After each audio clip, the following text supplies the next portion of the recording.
que os profissionais conseguem distinguir as úlceras por pressão das lesões por umidade e de outras situações, mas de facto falham muito ao nível da prevenção. E passando já a colocar uma questão à nossa colega Margarida, nós no Alentejo não temos muita dificuldade em diferenciar as úlceras de pressão de outras úlceras, de lesões por umidade. Como é que estamos a nível do norte e quais os desafios que vocês encontram especificamente na vossa área clínica? Olá, Cátia, olá, boa tarde a todos. Bem-ajam os participantes, que são muitos. É bom, num final de tarde, pelo menos aqui do Norte, hoje mais tranquilo, mas ontem muito chuvoso.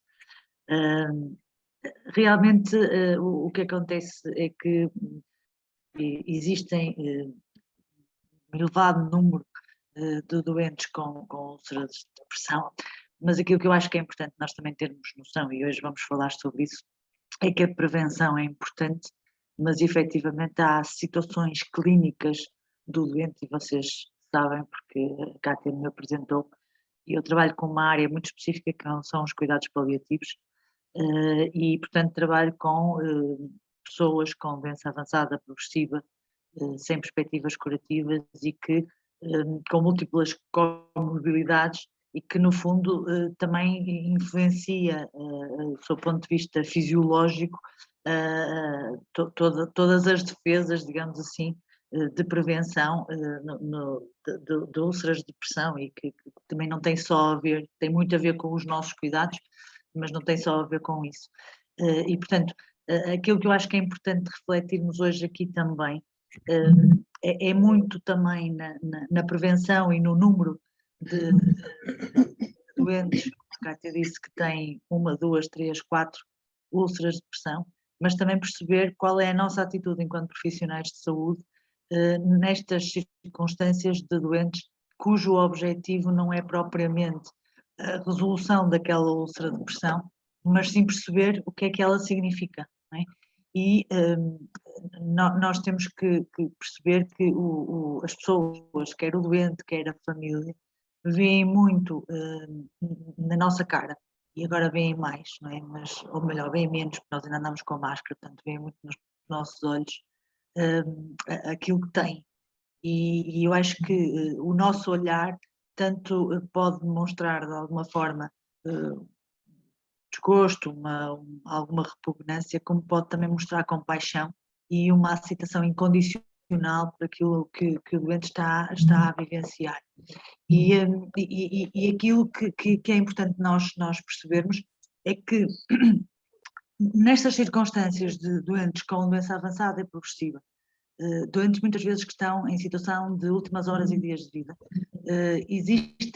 aparecem ou surgem úlceras de pressão, as úlceras de pressão de Kennedy, que são resultantes da má perfusão que o doente apresenta, das condições em termos físicos de debilidade, caquexia, alguma desidratação, e que temos que fugir um bocadinho também à rotina e àquilo que nós entendemos que devemos fazer enquanto profissionais de saúde, porque nem tudo é cicatrizável, nem tudo é fácil de prevenir, e as úlceras de Kennedy especificamente surgem num turno da manhã.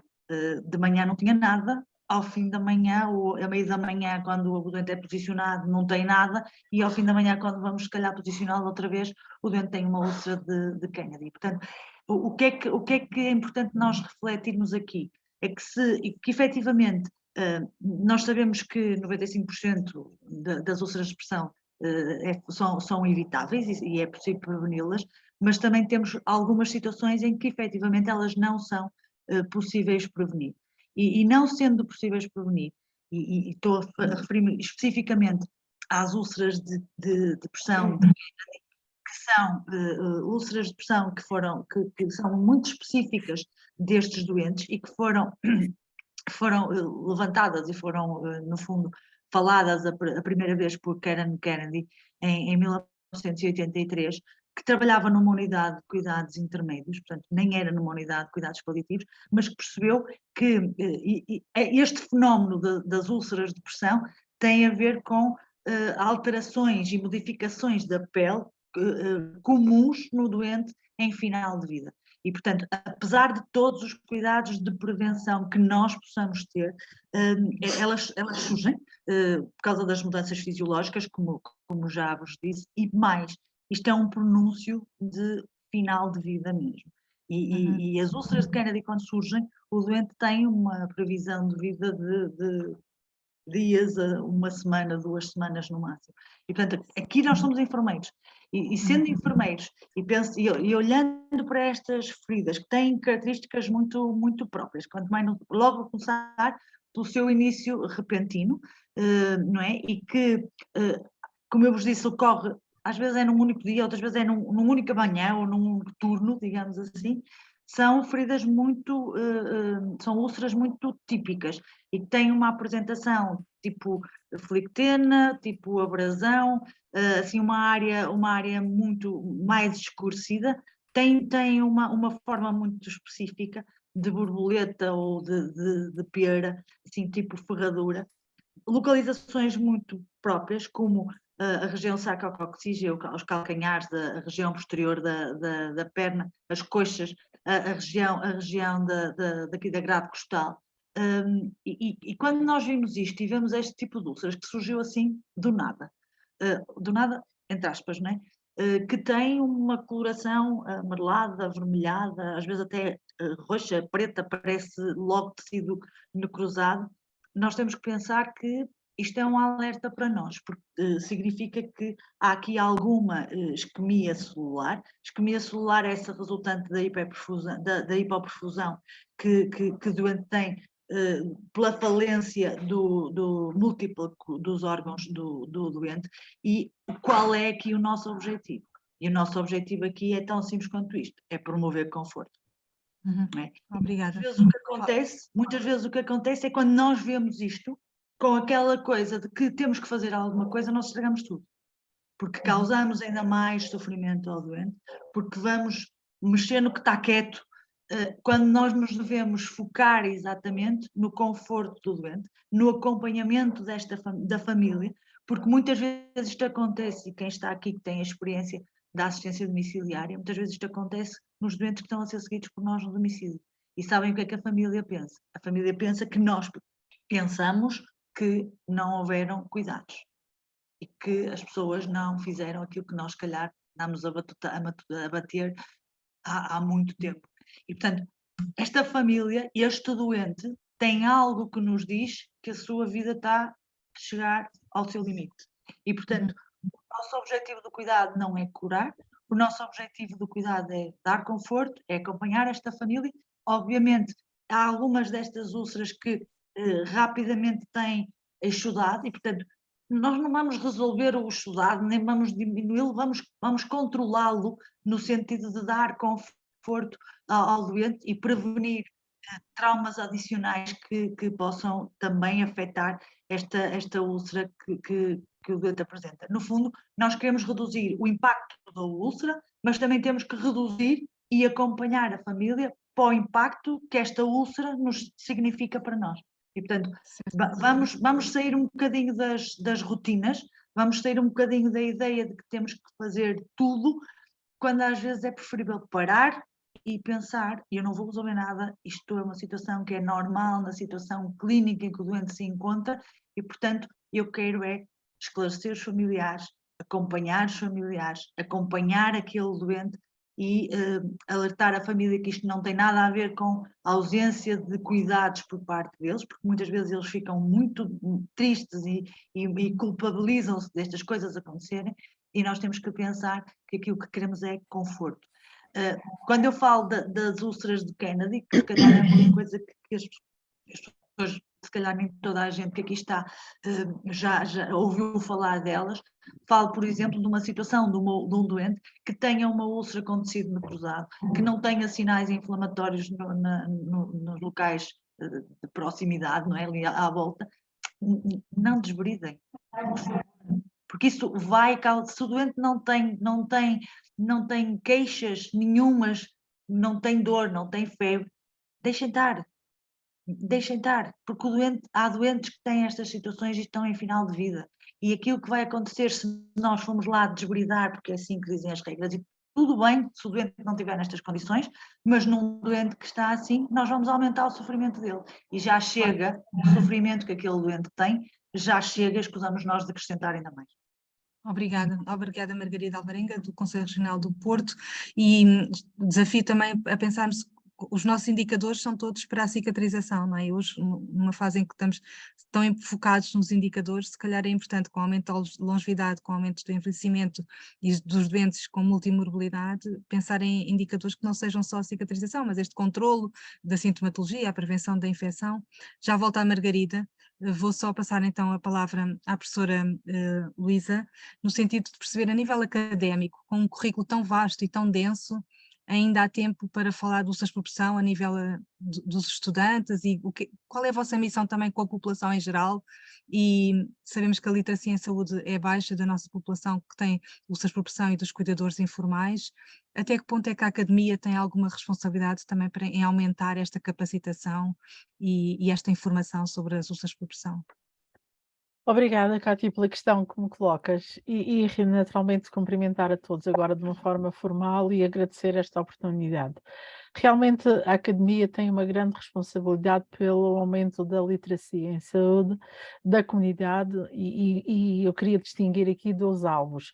Os nossos estudantes, o currículo de enfermagem neste momento, pelo menos aquele que eu conheço, acentua com grande assertividade, vou chamar assim, esta questão das úlceras por pressão.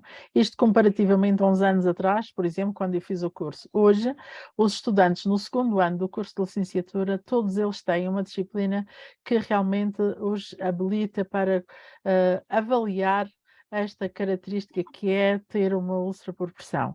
E esta palavra do avaliar aqui não disse ingenuamente, porque queria ligar aqui que nós na escola habilitamos muito os nossos estudantes para esta diferenciação diagnóstica que é fundamental distinguir a úlcera por pressão, por exemplo, das lesões por umidade e outros tipos de úlceras que naturalmente para estes principiantes na área muitas vezes levanta grandes dificuldades de diferenciação.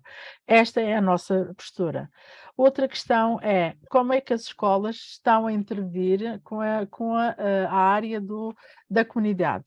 E quero-vos dizer que outra vez o relato é da minha escola e ainda hoje, por exemplo, assinalando a campanha mundial, nós tivemos uma atividade numa escola secundária onde estava a ocorrer uma exposição, uma feira para a apresentação dos cursos aos finalistas do 12º ano e 11º ano, e nós, em enfermagem, também estávamos lá colocados e levantámos a questão aos alunos do secundário se eles sabiam o que era realmente uma úlcera por pressão e o que é que se deveria fazer para prevenir.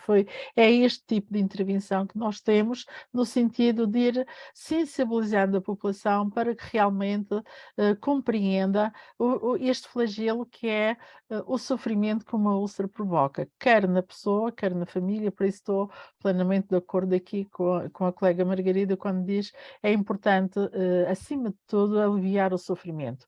E claro que a escola trabalha aqui também numa intervenção diferenciada, mas fundamentalmente aliciando esta literacia para a prevenção. O que é que eu posso, obviamente, fazer para prevenir?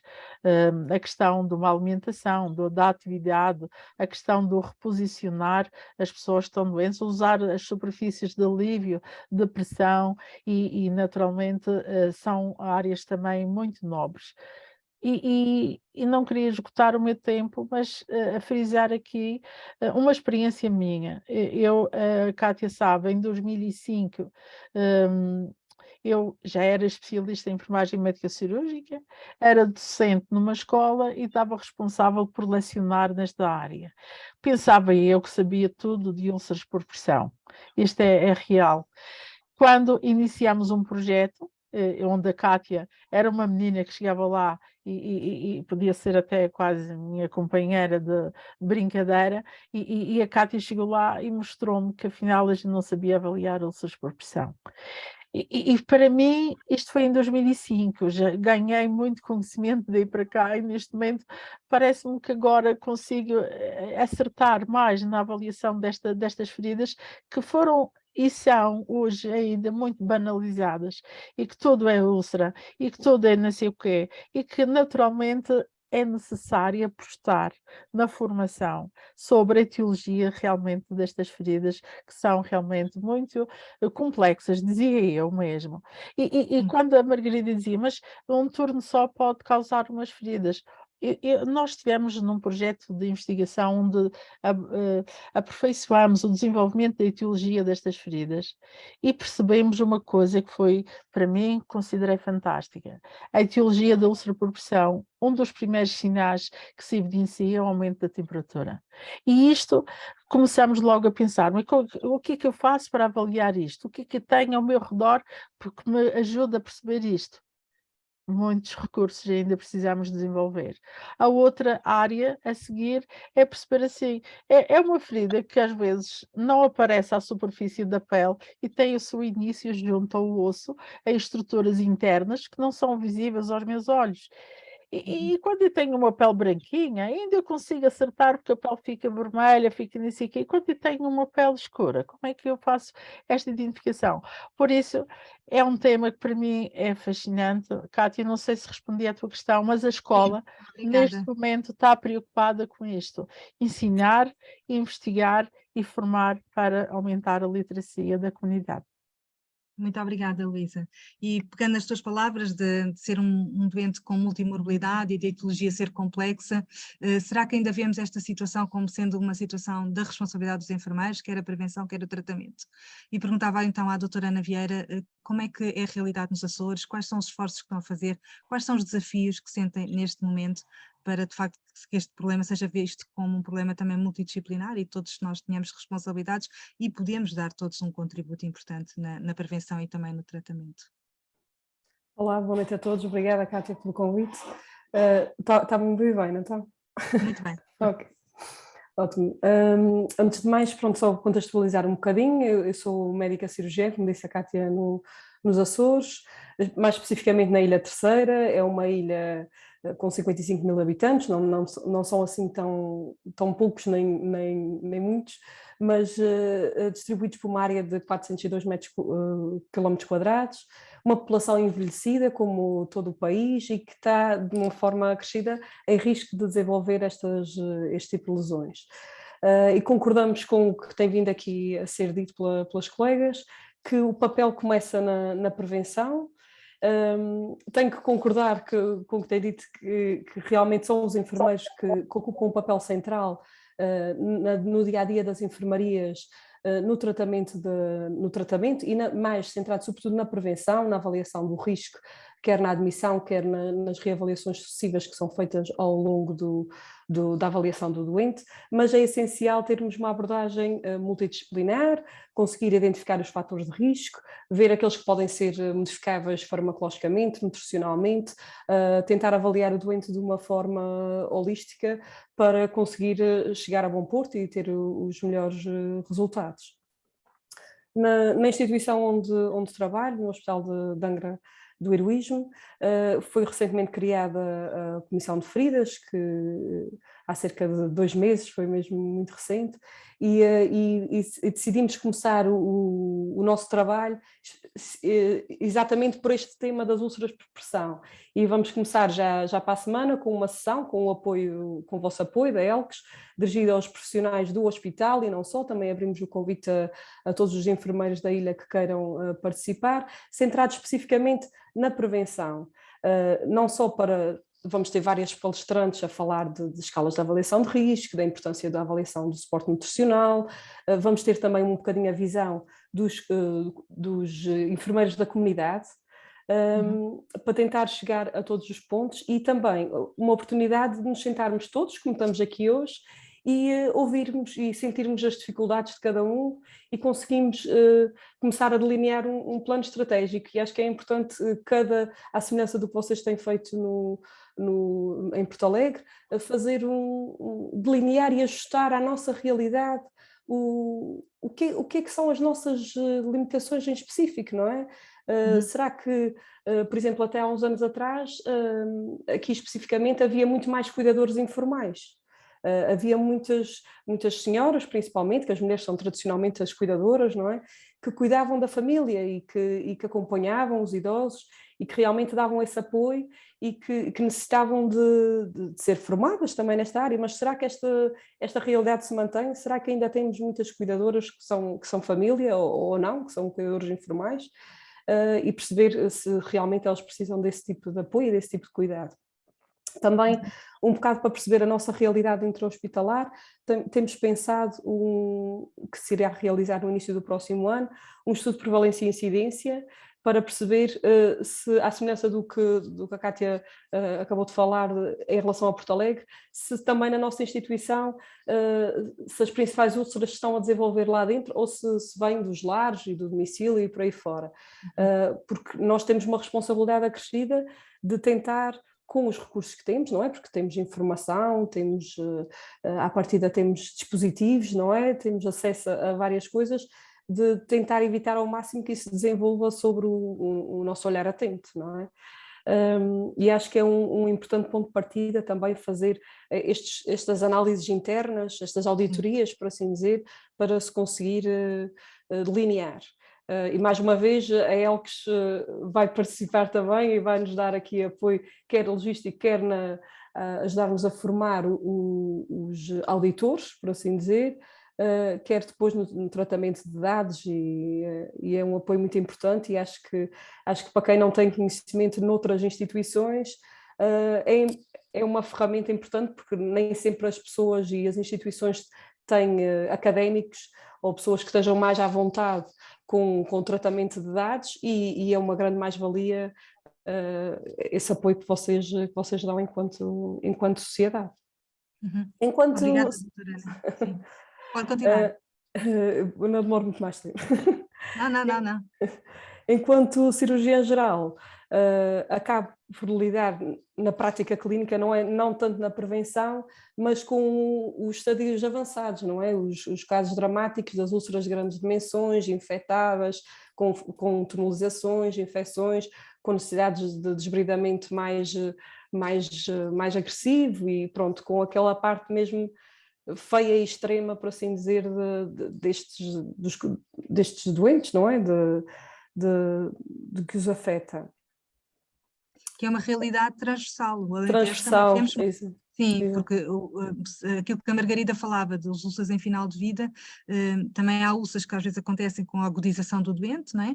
Mas o que é grave é quando essas úlceras são categoria 3, categoria 4, não é? Que eu tenho uma flictena, que eu tenho uma eritema não traqueável, pode acontecer, não é? Eu estou completamente numa situação frágil de saúde, em que todos os meus órgãos estão fragilizados, é natural que a pele também esteja, não é? A questão que eu coloco é porque como é que nós chegamos a tantas úlceras por pressão de categoria 3 e 4, que isso é muito diferente do resto dos países, não é? Podemos ter prevalências em termos de números iguais, mas a nossa gravidade é muito superior. É superior. Nós falhamos na prevenção. É isso que nós sentimos no Alentejo. Em 3 em 3 anos nós fazemos estudos epidemiológicos e parece uma fotocópia cada estudo, de um do outro. Pronto, não há evolução. Continuamos a falhar muito nesta detecção precoce das úlceras por pressão. Não sei o que é que pensa. Como é que estão aí as coisas nesse sentido? Pois, eu aqui ainda não estamos a arrancar. Fazer um diagnóstico, não é? Estamos a fazer o diagnóstico, mas eu tive a possibilidade porque anteriormente trabalhei num hospital vizinho ao vosso, no Hospital de Castelo Branco, e lá vocês também apoiaram um processo semelhante, não é? Em que se fez um diagnóstico inicial, também de prevalência e ciência das úlceras por pressão, e em seguida delineou-se um plano, saíram recomendações internas de procedimentos do tratamento e da prevenção, e fez-se sessões de sensibilização interna para formar os profissionais, não é? Pronto, e acho que foi proveitoso. Eu não posso garantir com certeza os resultados após, porque eu entretanto já não acompanhei o segundo estudo de reavaliação, não sei se tivemos resultados semelhantes aos que a Cátia estava a dizer, ou seja, se manteve mais ou menos estanque, ou se realmente houve uma evolução positiva. Mas acho que não invalida o benefício desse tipo de ações, não é? claro. Eu acho que é importante também, e queria frisar isso, a comunicação após a alta, não é? Porque estes doentes são doentes que têm internamentos muito prolongados e que devemos, dentro do possível, tentar agilizar as coisas e garantir que eles estão preparados para ir para o domicílio o quanto antes, não é? No caso do domicílio ou no caso dos lares, não é? Há sempre também alguma pressão a nível hospitalar, não é? Dos tempos de internamento prolongados associados ao tratamento deste tipo de feridas, não é? Mas é essencial garantirmos que o plano de cuidados se mantém, não é? E que estes doentes vão manter o plano de cuidados após a alta. Uma coisa que se verifica aqui, que eu percebi nas nossas conversas preliminares a este evento, que também acontece no Algarve, se não estou em erro, é que nós temos uma equipa de rede de cuidados domiciliários que após a alta hospitalar vai manter a seguimento destes doentes, não só em relação às úlceras por pressão, mas por outros motivos, ou por manutenção de dispositivos, ou por gestão de regime terapêutico, um bocado para assegurar que as coisas seguem bom porto e que dão um suporte às famílias, que as famílias precisam nessa fase. E acho que funciona bastante bem e é uma garantia da manutenção do plano de cuidados dos doentes, que se for usada um instrumento interno, por exemplo, aqui no nosso caso a equipa de gestão de altas é que faz essa ponte entre, há uma enfermeira, uma colega vossa que é que faz essa ponte com a equipa de cuidados domiciliários e sempre que recebe uma referenciação dos enfermeiros, dos internamentos ou da equipa médica, encaminha os documentos ou faz a ligação com a equipa de cuidados domiciliários e é logo agendado uma visita domiciliária e não há perdido aqui tempo não há um vazio, por assim dizer, há a garantia de uma programação e de continuidade mais apertada, porque depois como são doentes acamados, muitas vezes não é fácil também o seu transporte para o hospital, para garantir esse tipo de cuidados e ao mesmo tempo também garante um apoio à família em termos de os ensinos das mobilizações, o cuidado com a pele, as fugas, a da umidade, por aí fora, que é essencial e que as pessoas, os cuidadores informais não têm a obrigação de estar informados sobre isso. Claro. Nós sentimos aqui, por exemplo, no Alentejo, que temos mais condições para tratar estes doentes na comunidade do que nos hospitais. Por exemplo, o nosso hospital não tem colchões de pressão alterna, nem colchões de espuma viscoelástica e, no entanto, na rede, a maioria das unidades já tem isto disponível. Claros também, e sentimos que as coisas correm melhor a nível da comunidade.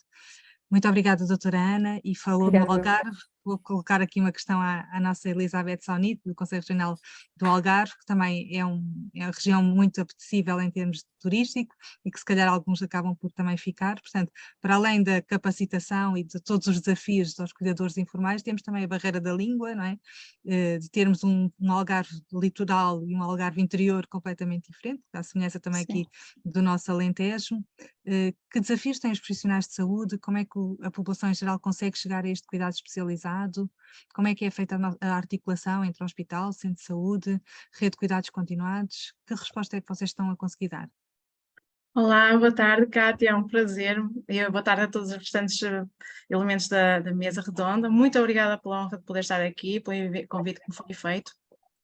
Realmente, Cátia, como tu dizes, as úlceras de pressão aqui no Algarve são também um grande desafio, são um grande problema que assola a nossa realidade aqui. Não só para as pessoas que as padecem, mas sim também para aqueles profissionais que estão a prestar os cuidados, nomeadamente, eu diria, não somente os dos cuidados de saúde primários, mas ao ser convidada para esta mesa redonda, tive o cuidado por escutar, por questionar alguns elementos de diferentes departamentos, diferentes unidades, não só enfermeiros, mas também profissionais médicos, e levantei-lhes uma questão. Quando falamos em úlceras de pressão, o que é que vos vem imediatamente à mente?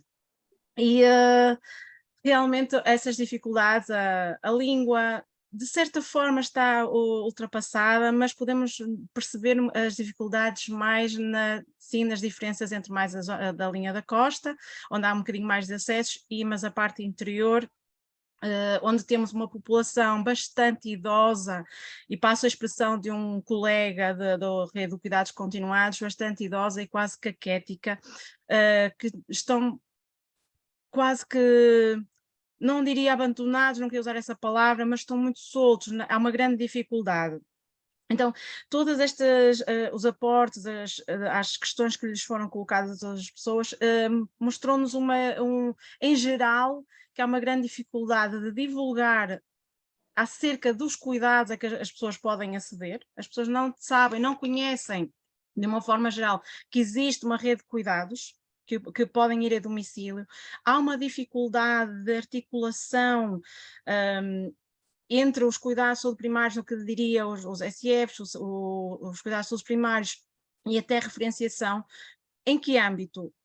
Aqui os cuidados continuados dependem de que os utentes com as úlceras de pressão sejam referenciados pelos cuidados de saúde primários.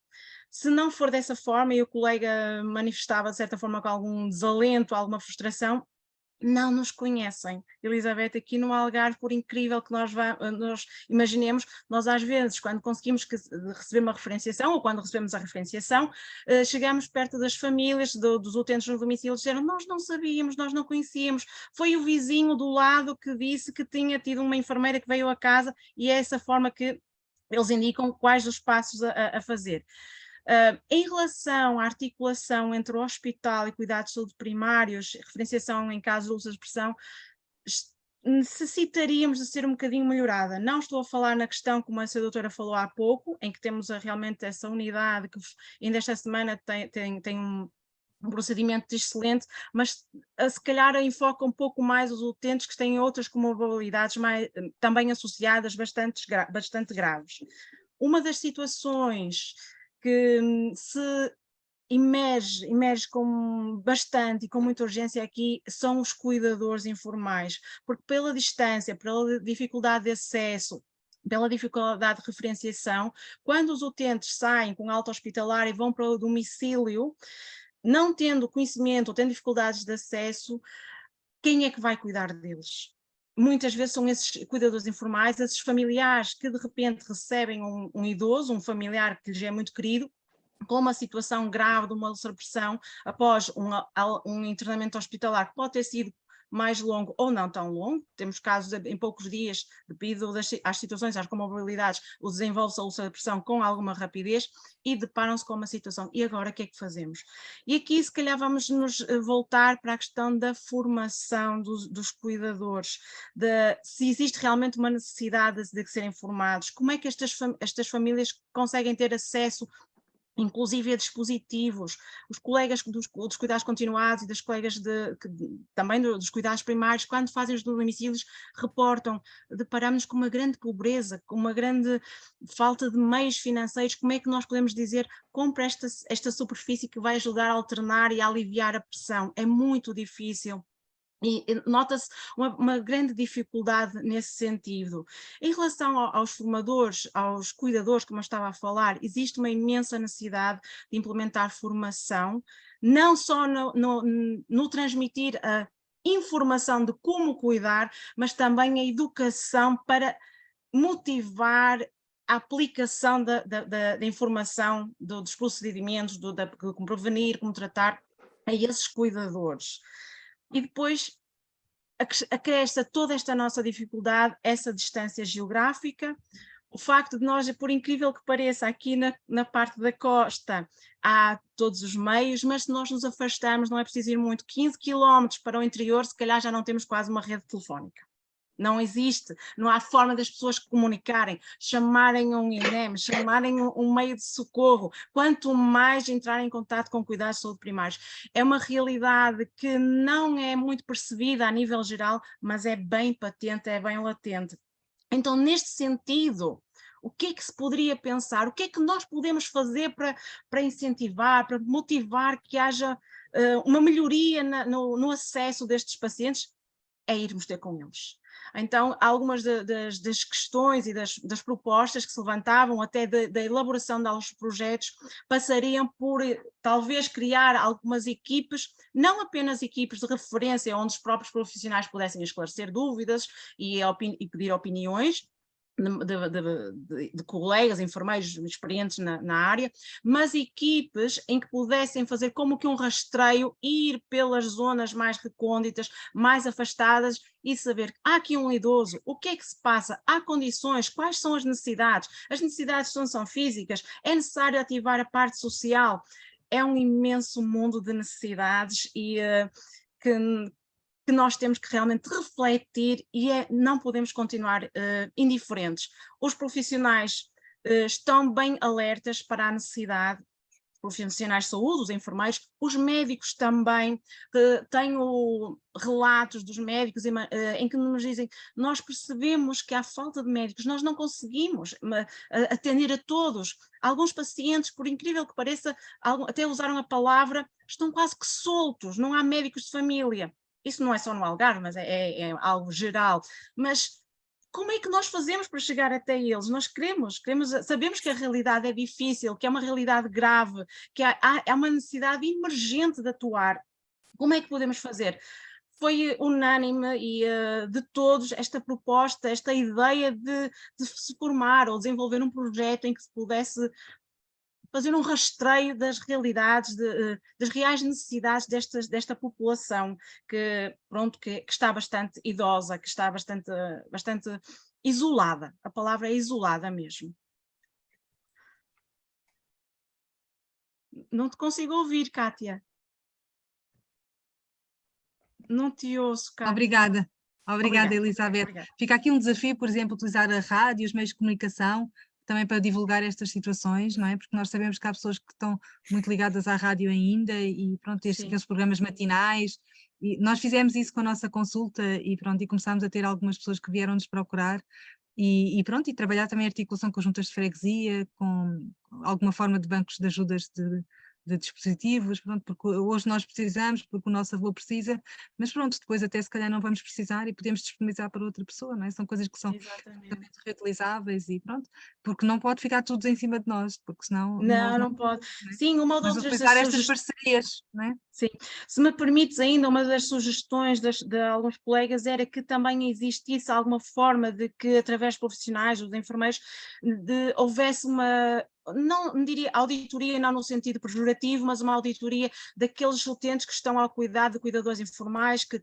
têm a possibilidade de contratar, para fazer um acompanhamento e para poder reformular as intervenções e os tratamentos, para lhes dar apoio também, porque de uma forma geral aqui as pessoas não têm informação, ou é o vizinho que vem, ou é um familiar que também já tem algumas patologias que são limitantes.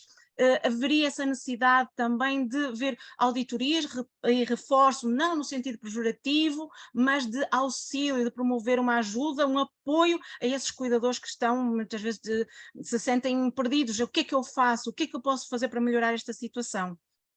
Sim, obrigada, Elizabeth. Muito obrigada. E agora temos aqui, vamos dar a palavra a uma das Lourdes, pode ser a Lourdes Mónica, de Lisboa, do Conselho Regional de Lisboa, também que está a ser reconstruído novamente, e desafios em Lisboa.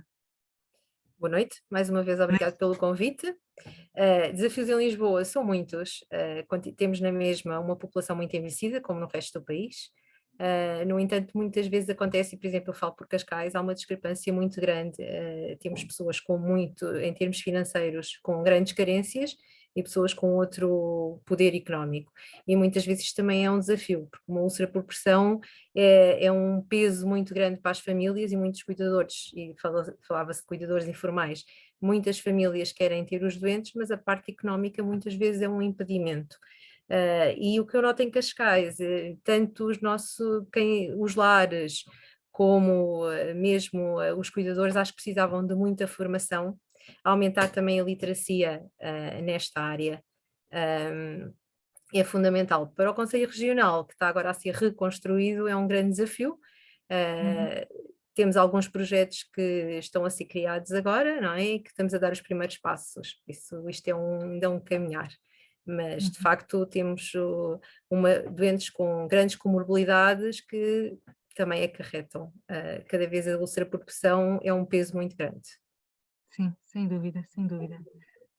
Lourdes Hidalgo, Olá, da boa tarde a RS do todos. Centro, sim, também Olá. faz parte do grupo de feridas, que também foi criado agora há pouco tempo, não é? Na Foi há RS do pouco Centro. tempo. Foi há Sim. pouquinho tempo. O que é que já Eu- trabalharam? O que é que já fizeram? Oi. E eu pensei que tínhamos feito muita coisa, mas eu estava aqui a ouvir as colegas todas e estou aqui a tirar apontamentos porque há muito por fazer ainda. Em termos, primeiro, este ano o que fizemos, que foi há pouco tempo, relativamente pouco tempo, fizemos um questionário aos profissionais sobre quais eram as necessidades formativas e assim. Temos feito alguns boletins informativos sobre produtos de pensas também. O nosso grande desafio será para o próximo ano continuarmos a trabalhar estes aspectos, mas também queríamos muito fazer um estudo para conhecermos a nossa realidade, porque acho que é totalmente desconhecida e deve ser, suponho eu, não é? Muito diferente de unidades de cidade, em meios mais rurais. Pronto, queríamos saber mesmo certo, ter um diagnóstico do que temos, não é? E o que é que poderíamos fazer. Também, é claro, investir na formação dos profissionais, que é muito importante também.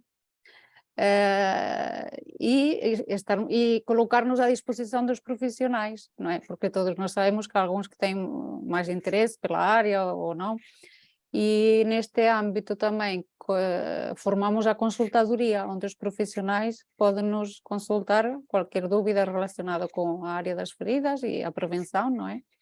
E Consultar o grupo de feridas, é? Sim. O grupo de feridas da ARS. Isso também é interessante, não é? Sim. Porque nós achamos sempre que o grupo de feridas é para escolher o material de penso e pronto, Pois. pouco mais, não é? E que é muito centralizado nessa área, mas essa consultadoria parece-me interessante. Sim, isso já está ao dispor dos profissionais, realmente. Conseguimos colocar também há pouco tempo e divulgar, não é? E penso que estamos, pelo menos, a chegar a todos. Os nossos correios eletrónicos conseguem chegar a todos, não é? Deve haver muitos que não abram e outros, algum curioso ou outro deve abrir, já é importante. Só uma pessoa que abra já ficamos contentes, não é? Claro, exatamente. E uma pessoa depois pode espalhar, claro, sim, claro, em rede. Sei que vocês também trabalham muito a área da fotografia, não é? A vossa área é uma área de investigação também que vocês têm desenvolvido. A fotografia com uma ferramenta muito importante para trabalhar na área das feridas e permite trabalhar em equipa multidisciplinar também, não é? E termos objetivamente, não é? Dados que não são subjetivos daquilo de a ferida está melhor, parece pior, parece que agravou, parece maior, parece menor. Com a fotografia conseguimos ter dados mais concretos, não é? Sim, e na equipa multidisciplinar, por exemplo, contactando a médica de família, enviam fotografias e fazem telemedicina, como é que trabalham? Por e-mail? Às vezes, e mais no tempo da pandemia, eles mandavam-nos as fotografias, não é? Os cuidadores informais? Os cuidadores, porque, por exemplo, na nossa unidade trabalhamos muito a área dos cuidadores, que achamos muito importante, porque são eles que passam 24 horas com as pessoas, não é? Temos cada vez mais idosos a cuidar de idosos, não é? E muitas vezes esquecemos que o cuidador é essencial, porque se o cuidador fica doente, aquilo já é o caos, não é? E nós, por exemplo, também na nossa unidade criamos a acessibilidade do cuidador. Uma vez identificamos as pessoas dependentes, identificamos o cuidador e então o cuidador ele entrega um cartão onde tem acessibilidade privilegiada em termos de horário e dias de consulta e tem lá no cartão está identificado o profissional de referência. Qualquer alteração que houver tem tipo acesso direto, não é? O que acho que é essencial. Estamos a falar aqui um bocado daquele sentimento de culpa, não é? De isolamento que têm os cuidadores, muitas vezes, e esta figura do profissional de referência acho que é essencial. Quem de nós não gosta, quando está doente, não é? Ter alguém do outro lado, que parece às vezes tão longe, não é? E tão complicado. Pronto, à distância de um telefonema, acho que é muito importante essa área também. E penso Sim, que diz. eu sinto que também os doentes cada vez mais querem tirar a fotografia, a sua ferida. Sim, Isto é. E eles também pedem também para tirar, para mostrar. Eles pedem logo, para mostrar, à neta, para ver, sim, vejam principalmente bem, porque muitos dizem, vou mostrar o que é que eu tenho, porque Sim. não acreditam que esteja isto assim tão mal, ou seja, tão terrível as minhas queixas, não é? Claro, claro. Para E às verem vezes é bem. para mostrar que também está melhor, não é? Sim, isso incentiva imenso. Sim, Quando eles veem na fotografia que está melhor, aquilo é espetacular. Não há melhor tratamento do que esse. É a estimulação dos próprios, não é? É muito importante. Acho que hoje em dia a fotografia é essencial na área dos cuidados. E é uma grande ferramenta, é uma grande ajuda. É uma grande ferramenta. Sim. Obrigada, Lourdes. Nada. Temos aqui uma questão para colocar à Margarida sobre o diagnóstico diferencial das úlceras de Kennedy. Embora os profissionais tenham alguma formação em úlceras por pressão, se calhar é um tema que é pouco abordado a nível académico e mesmo nas pós-graduações também não tenho visto que é muito falado. Como é que podemos fazer rapidamente este diagnóstico diferencial?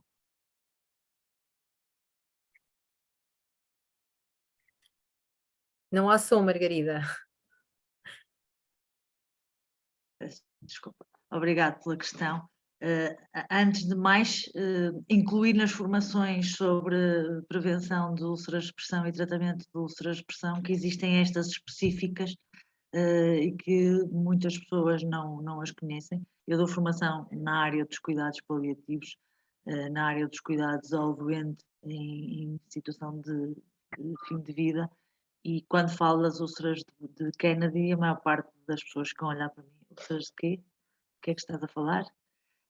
Pronto.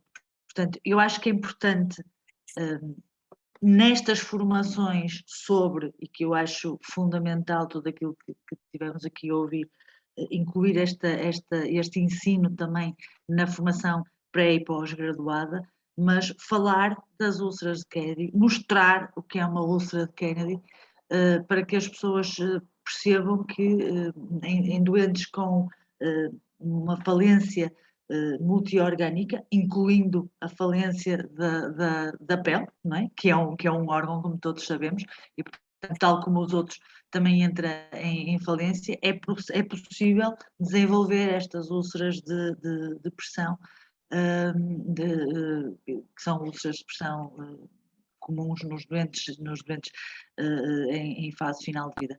A Karen Kennedy era enfermeira e ela fez um estudo e constatou que este tipo de feridas com estas características surgiam em 62%, 60,5% dos doentes com este tipo de feridas morriam, e estou a ler um artigo dela, morriam dentro de 2 semanas. E, portanto, foi isto que a fez chamar a atenção o que é isto, porque é que estas úlceras surgem assim com esta rapidez, e percebeu que isto era comum em muitos doentes. Portanto, e mesmo no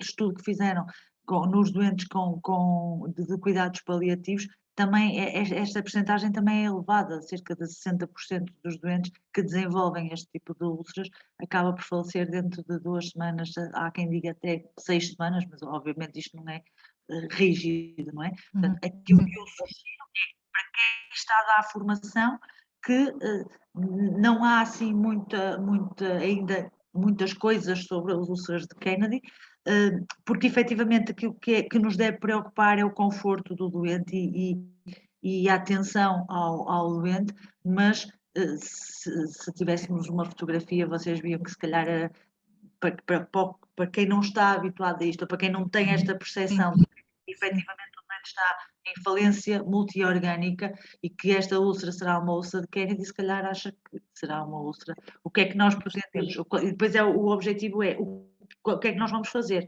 Então vamos proteger com uma espuma, vamos tentar não causar mais desconforto ao doente, Claro, claro. não é? E isto é importante pensarmos nisto. Tenho Sim, aqui em termos de registros. outra questão relativamente Sim. aos registros das úlceras de Kennedy.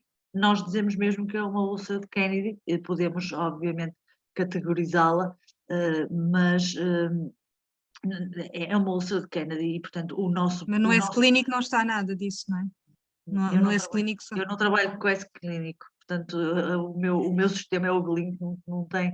Pronto, E mas conseguem escrever? conseguimos escrever que o doente tem, escrevemos em texto livre que o doente apresentou nós uma também, úlcera de Kennedy. Sim, claro, ela é referenciada, não é? Tem Sim. uma úlcera de Kennedy e todos os nossos cuidados são no sentido do conforto do doente. Sim.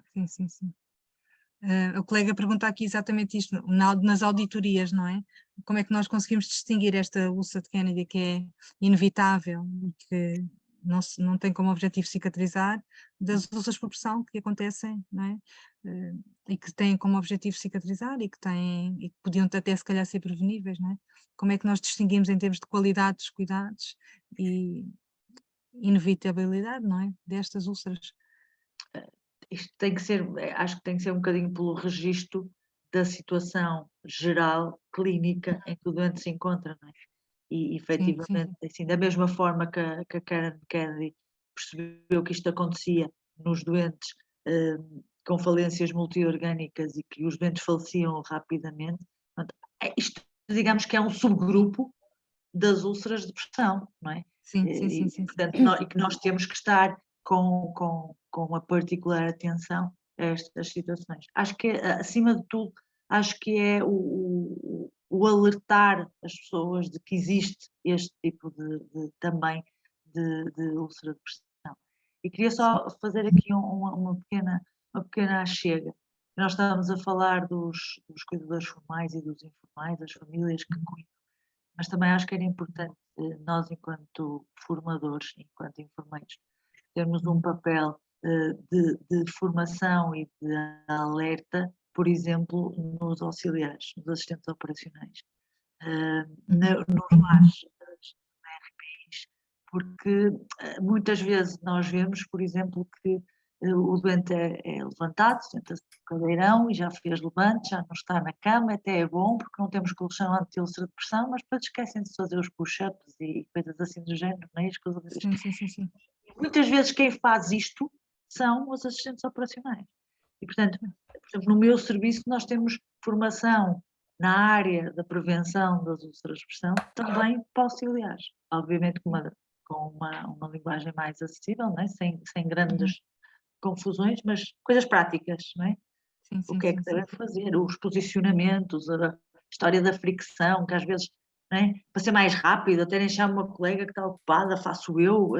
Pronto, se nós formos alertando estas pessoas também, que são nossos parceiros de cuidados, acho que também é a nossa função fazermos essa formação.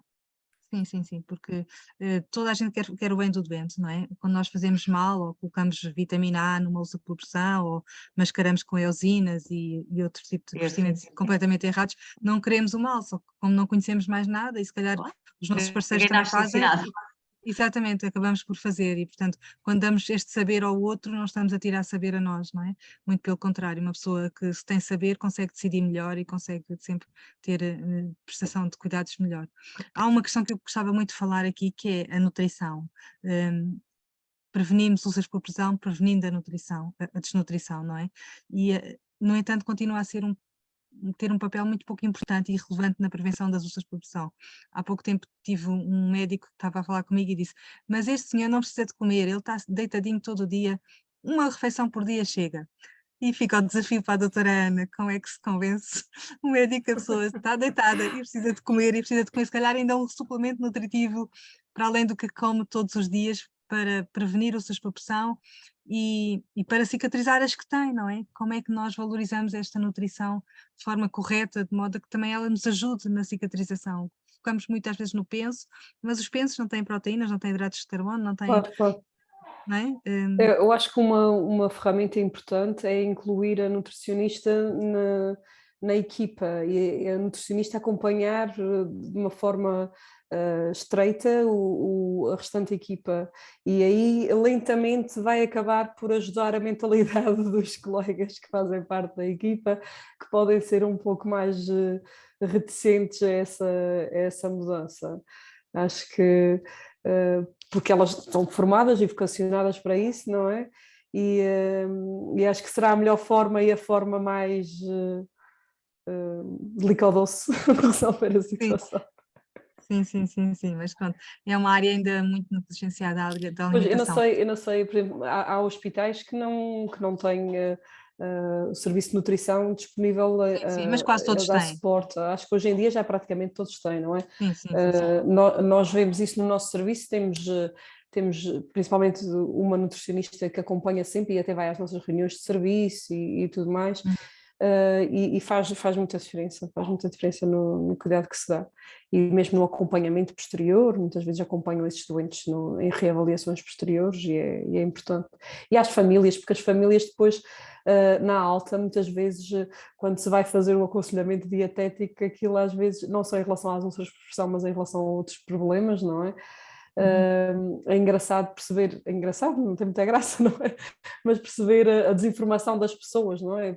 Nós temos uma ideia às vezes pré-definida, que as pessoas já têm um bocadinho mais de noção do que é mais saudável e menos saudável, mas depois vemos que não é assim. É essencial esses profissionais também estarem envolvidos na equipa de uma forma mais próxima. Sim, sem dúvida. Nós usamos muito aqui aquilo que existem na terra, pronto, a população aqui é uma população essencialmente rural, não é? Então usamos Sim. muito as leguminosas, usamos também os ovos, que muitas vezes eles não gostam, porque têm a ideia de que aumenta o colesterol, mas é o ovo estrelado e não é o ovo cozido que nós recomendamos na sopa, não é? E as selgas, por exemplo, que são altamente nutritivas, eles dão aos porcos também, pronto. Tentamos sempre por uma via mais natural e aquilo que está acessível para eles usarem, mas sempre as leguminosas é difícil, e é um alimento de baixo valor em termos económicos, não é? Consegue ter acesso facilmente a 1 quilo de feijão, grão, lentilhas, no entanto não é muito valorizado em termos de aporte para as famílias em geral, e recorremos aos suplementos quando de facto precisamos mesmo de um bom aporte numa pequena Exato. quantidade. Sim, mas são extremamente caros para depois as famílias manterem esse... usarem frequentemente e de forma continuada o recurso a isso, não é? Sim. Mas nós preferimos que às vezes utilizem do que não fazer nada. Claro. Cátia, eu, quando quiseres, eu tenho aqui algumas perguntas. Sim, podes colocar, sim, força. Portanto, a colega Diolinda, que colocou aqui esta observação. A ancoragem da prevenção terá que passar por aumentar os níveis de literacia em saúde dos intervenientes. Será que a falha reside neste ponto? Faz esta pergunta. E mais tarde também diz: o empoderamento dos utentes e dos cuidadores como parceiros faz parte dos currículos dos estudantes das diferentes áreas das equipas multidisciplinares? Pronto, Diolinda, e vou ler todas e depois fica para a tua gestão. Temos o colega António Chachá, que diz que o que fazer quando as instituições não investem na prevenção. E também pergunta, a grande maioria das OPP com quem ele lida, neste momento nos domicílios, pioram por ausência de materiais. E ainda temos um participante que é anónimo, não pôs aqui o nome, diz: boa tarde, eu gostaria de saber qual a vossa opinião sobre um dos objetivos individuais da qualidade a nível de avaliação de desempenho dos enfermeiros, seja garantir que a taxa de incidência durante a integração na SI se mantenha abaixo de 9%, tendo em conta os vários fatores que contribuem para o aparecimento das úlceras por pressão. Será que faz sentido ter como indicador de desempenho na unidade funcional a proporção de úlceras melhoradas em vez que os utentes que não referenciados com várias úlceras de pressão já estão numa fase paliativa?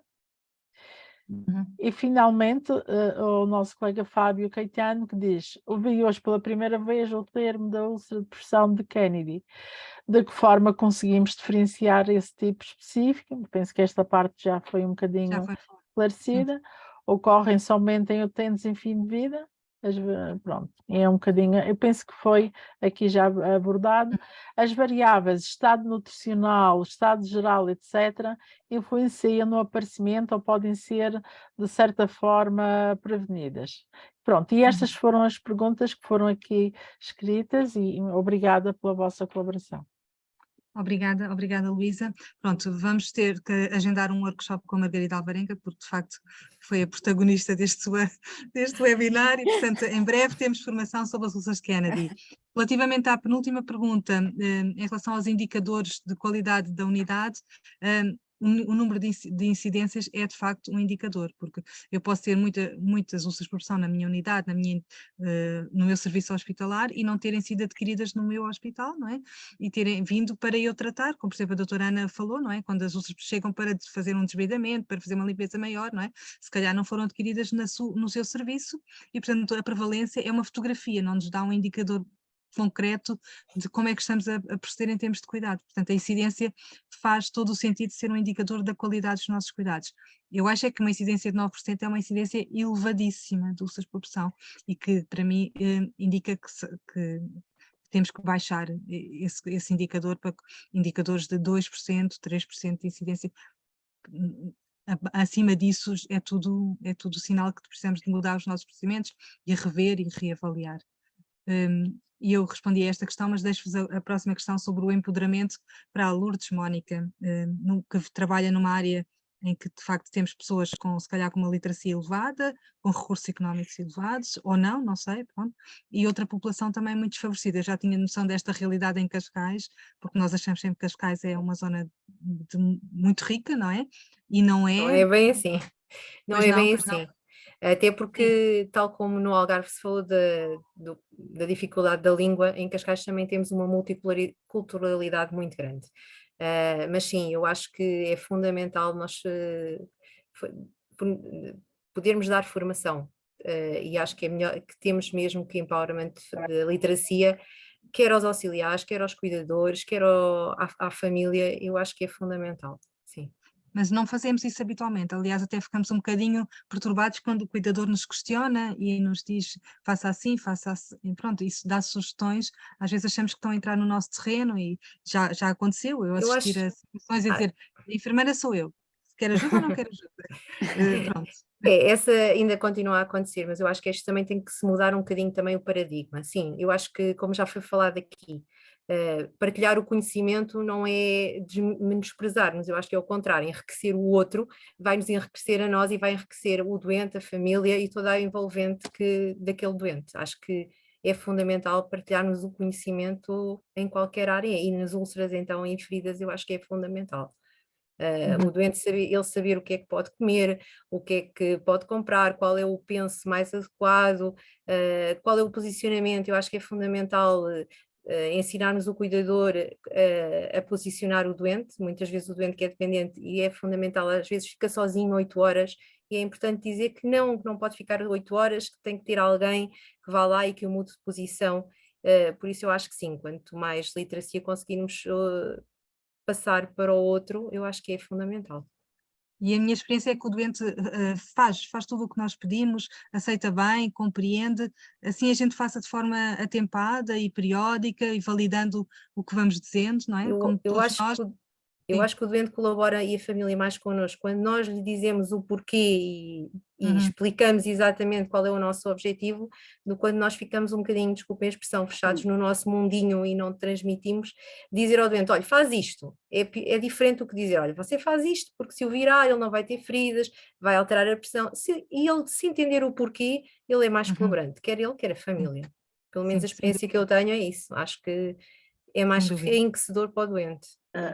Deixem-me só interromper por um bocadinho, a Lourdes tem razão, nós temos que deixar de achar que somos nós os detentores de todo o conhecimento e de toda a sabedoria e partilhar estes cuidados, mas a verdade também é que tenho a certeza que qualquer uma das vossas realidades é mais ou menos igual à minha, nós cada vez mais temos cuidadores que tomaram eles que alguém cuidasse deles.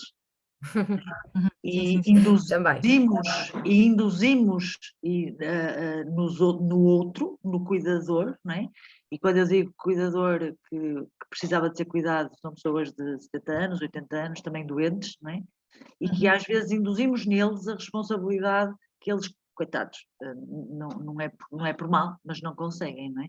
E, portanto, dizer que tem que mudar de posição ou deve mudar de posição para prevenir a úlcera de expressão, uma senhora frágilzinha de 1,5 m com um marido de 1,80 m e obeso, se calhar nós como enfermeiros sozinhos também nos vamos ver atrapalhados.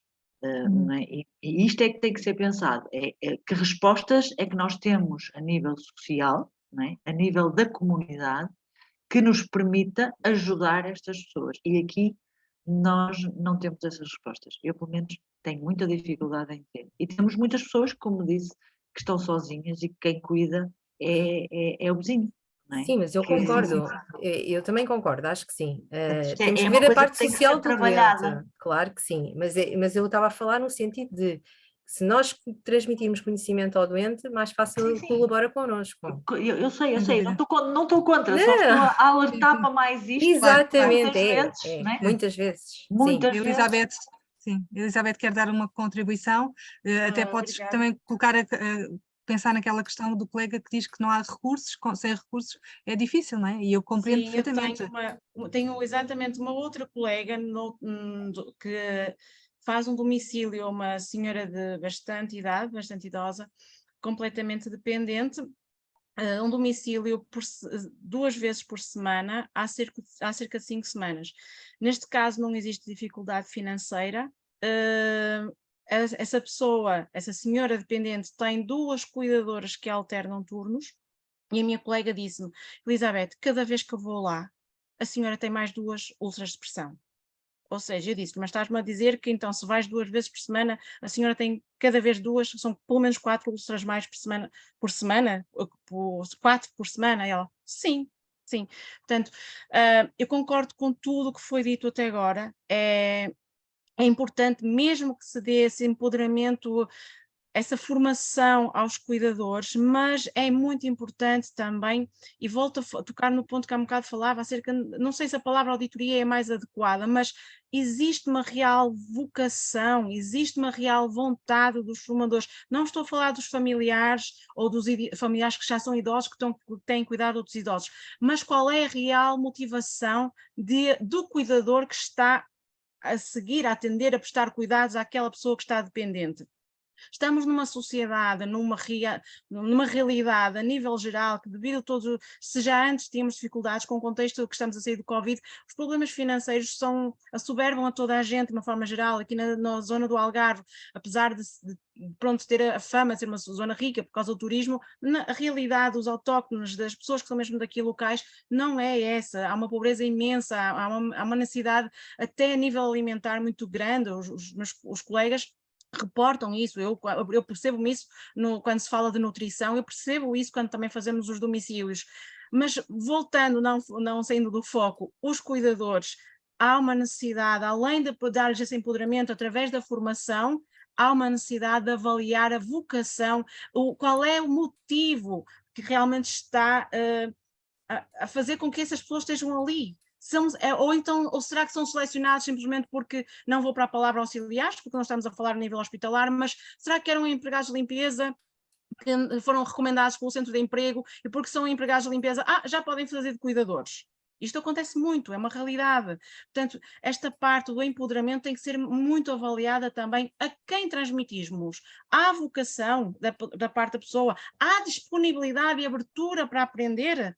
E depois, quando eu falava um bocadinho na educação, é o aplicar a educação da pessoa no sentido de estar receptiva a receber a formação, ser capaz de avaliar e poder aplicá-la corretamente aos dependentes que estiverem diante deles. Obrigada. A Luísa também quer falar e há aqui um comentário muito interessante da Carla Gomes, que de facto diz que estamos numa sociedade cada vez mais envelhecida, em que temos pessoas idosas com multimorbilidade, dependentes, não é? E não temos recursos humanos para cuidar destas pessoas todas. E é de facto verdade, mas temos que repensar, isso já está a acontecer há décadas, portanto não é uma coisa, não é um fenómeno associado ao Covid, nem nada disso, é uma coisa que tem vindo a acontecer e, portanto, todos nós, desde dos governantes até aos profissionais de saúde, temos que repensar a nossa estratégia e temos que pensar que este doente envelhecido com multimorbilidade dependente, tanto está nos cuidados de saúde primários, como na rede, como no hospital, portanto, está transversal aos nossos cuidados e temos que, de facto, perceber que é um paradigma novo, um desafio novo, não é? E que a tal história com que começámos, que nem se calhar nem é cicatrizar tudo, mas é se calhar prevenir o agravamento de algumas úlceras que já existam, prevenir o aparecimento de novas úlceras, não é?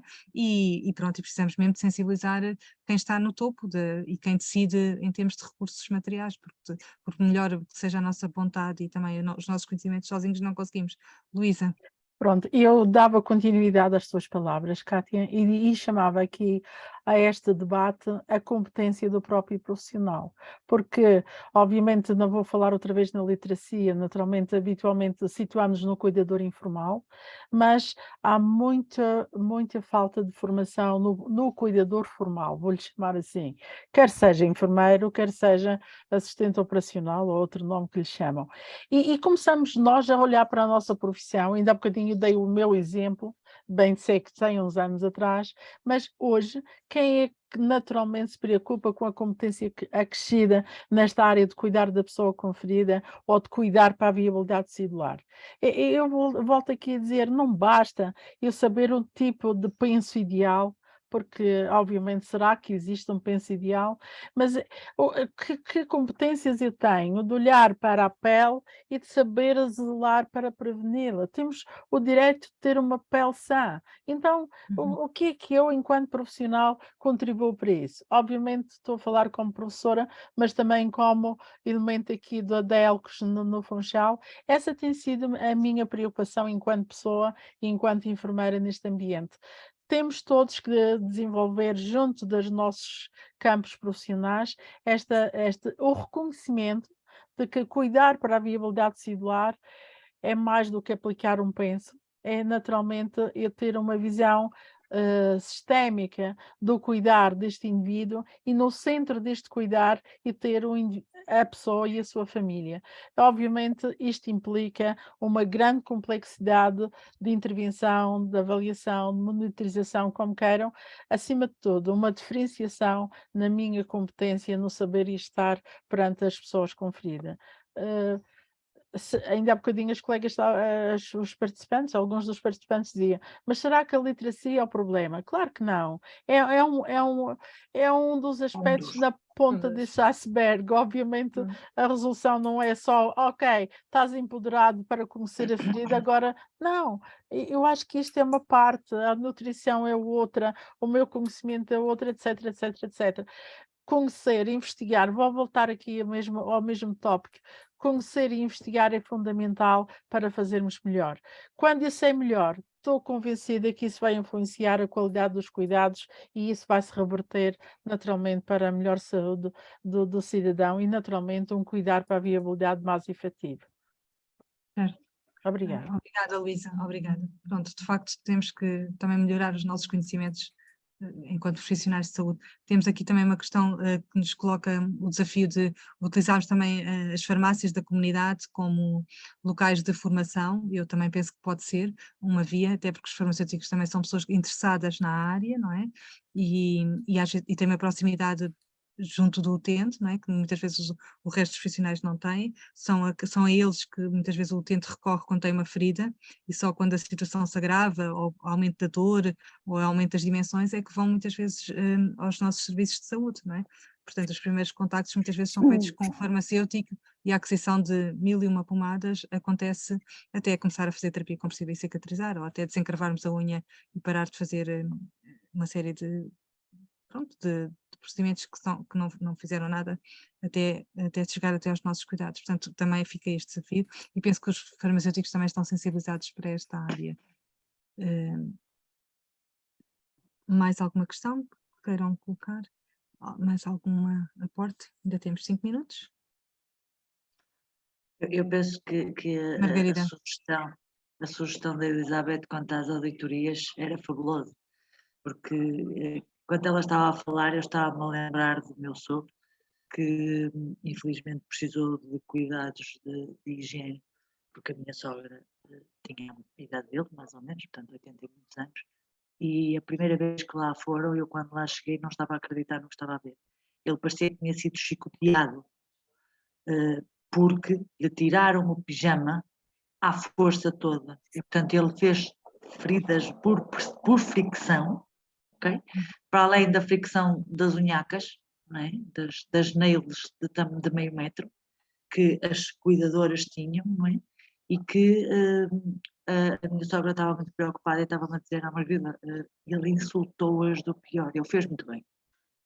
Porque, efetivamente, não é? Às vezes os doentes estão assim um bocado confusos, a gente parte do princípio que estão confusos, mas eles até têm alguma razão, quer dizer, a forma como lhe tiraram a roupa foi o suficiente para fazer zonas de fricção, mas de fricção mesmo, portanto, e a resposta foi, nós não podemos estar aqui muito tempo, temos mais doentes. E, portanto, Certo. vamos auditar quem é que faz isto, vamos auditar quantos doentes têm estas equipas de prestação de cuidados domiciliários, principalmente na área dos cuidados de higiene, por exemplo, e vamos perceber se aquilo que eles fazem, ou vamos tentar perceber, ou alertar, que isto não é propriamente a metro, não é? Nem ao quilo.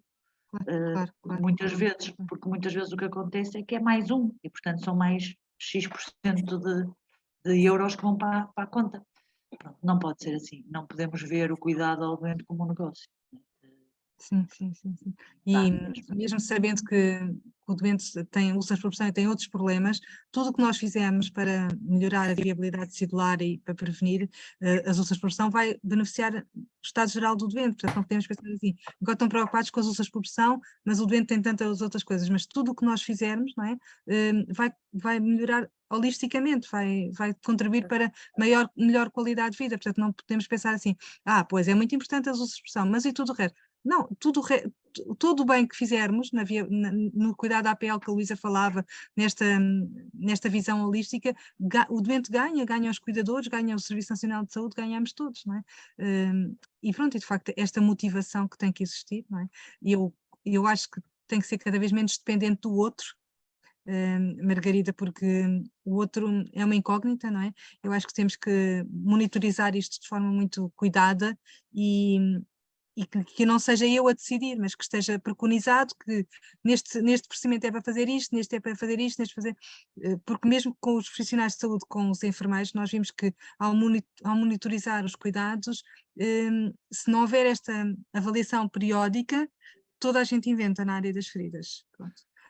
Inventa quem tem formação, inventa quem não tem formação, como não se mata logo ali assim à primeira, pronto, cada um opina, desde o pacote de açúcar lá do bar até outras coisas e misturas e 5 e 6 pensos, pronto, e nós estamos lá há muitos e muitos anos a fazer assessoria, não é? Portanto, é difícil entrar em formação, eu sinto isso que é muito difícil, portanto, se nós fizermos este procedimento ser uma coisa quase automática, que não dependa da Lourdes, nem da Luísa, nem da Elizabeth, mas que são estes os cuidados que devemos ter quando acontece isto, talvez ajude, não sei. Porque aquilo que eu sinto é que quando fazemos formação, assessoria, fazem bem quando nós estamos com eles, não é? E rapidamente retrocedem nos procedimentos e acham que não valorizam. A enfermeira Cátia que venha cá lavar as pernas, cortar as unhas, eu não sou enfermeira para cortar as unhas, nem as minhas corto. Pronto, isto são coisas que ouvimos todos os dias, não é? E como é que motivamos que é importante lavar a pele com água e sabão, que faz toda a diferença, que promove uma higiene correta, um conforto, não é? Coisas tão simples como a higiene da pele, não é?